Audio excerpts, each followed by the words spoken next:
ফুকন তেনেহ'লে আমি তোৰ পৰা জানিব বিচাৰিছোঁ কেনেকৈ এটা আঁতৰাব পাৰি আমাক বুজাই দেচোন।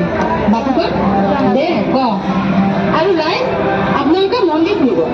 ৰাইজ শুনক, আমি আমাৰ নিৰোগী দেশ ৰাখিবলৈ বিশুদ্ধ খোৱা পানী খাব লাগিব। বিজ্ঞান প্ৰযুক্তিয়ে পানী কেনেদৰে বিশুদ্ধ কৰিব পাৰি তাৰ বাবে বহু পদ্ধতি উলিয়াইছে। আমি জানো, আমি জানিবলৈ ওচৰৰ PHC লৈ গ'লেই আৰু শুনক, পানী হ'ল পানীৰ প্ৰাণ।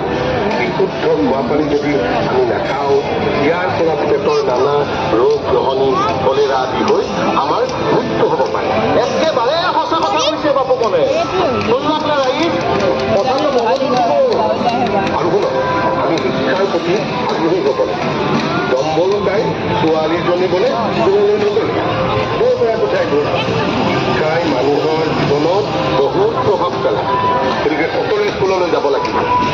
এইবোৰৰ উপৰিও পৰিষ্কাৰ পৰিচ্ছন্ন